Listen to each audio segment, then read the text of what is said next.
everyone, I'm Alessandra. I'm Abdillah, B.Ed 2A. So for today, I will discuss to you the bilingual education policy in the Philippines. Current languages and education policy, the legal basis. 1987's Constitution of the Philippines, Department Order Number 53 Series of 1987. The 1987 policy of bilingual education aims for achievements of competence in both Filipino and English. So, the bilingual education was first implemented in 1974, entitled Implementing Guidelines for Policies of Bilingual Education. So, through teaching both languages, which is English and Filipino, and their uses of media instruction. So the legal basis 1987's Constitutions of the Philippines. So this 1987's Constitution of the Philippines is considered as a legal basis of both language policy. So being implemented on our government and official, where 1987's Constitution it is invalid in Article 14, Section 6 and 7.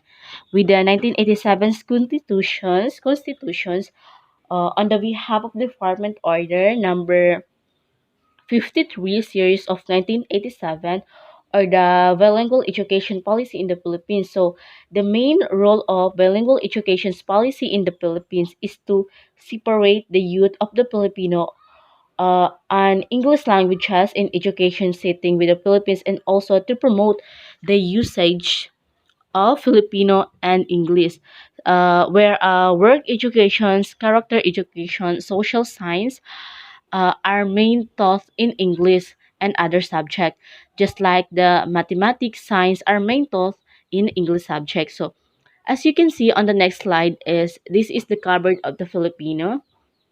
Social studies, social science, music, art, physical education, home economics, practical arts, and character educations. And for the English is science, mathematics, and technology subject. And the next is goals of bilingual education policy. So we have here a 5 goals of bilingual education policy.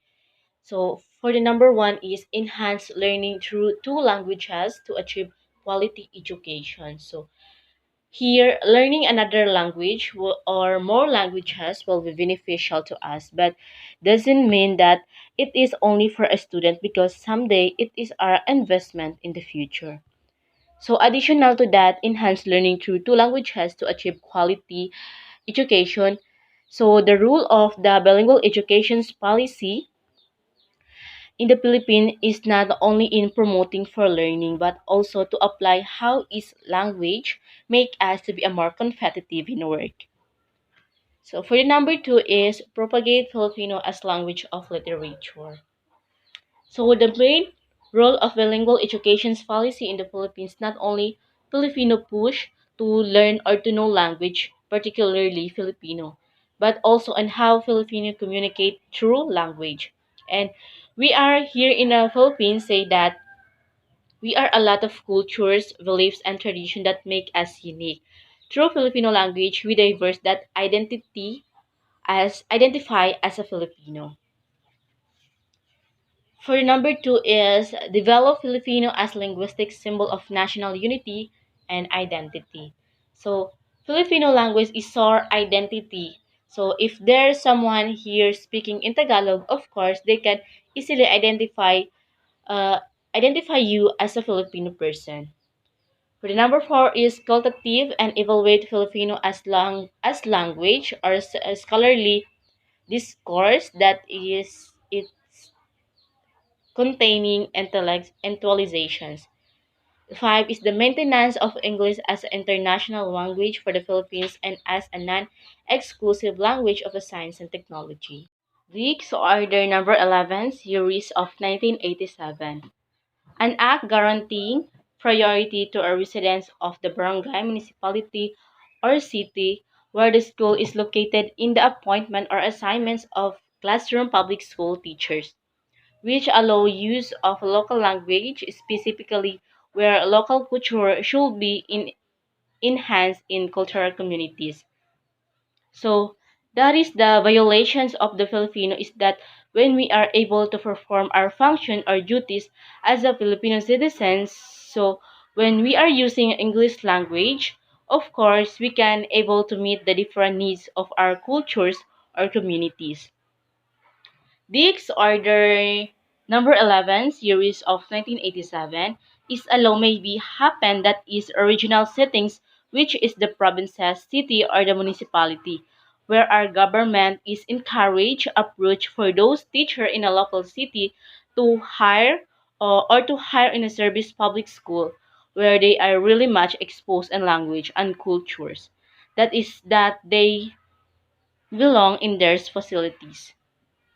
Executive Order Number 210, May 17, 2003, establishing the policy to strengthen the use of English language as a medium of instruction in the education system, so DepEd Memorandum Number 181 Series of 2003.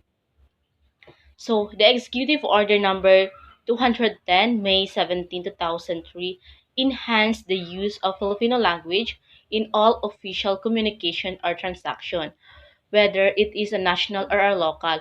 So before, in every communication, they are using the Filipino language. And additional, the executive order number 210 is being implemented during Gloria Macapagal Arroyo. So according to this executive order, they approach that English is taught in the first year level.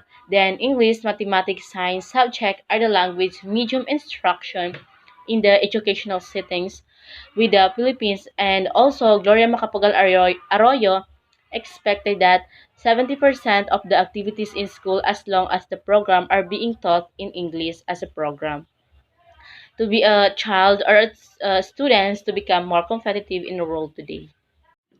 Executive Order Number 335 on August 25, 1988, then President Garzon Aquino signed Executive Order Number 335 enjoining all departments, bureaus, offices, agencies, instrumentalists of the government to take such steps as are necessary for the purpose of using the Filipino language in official transactions, communications, and correspondence.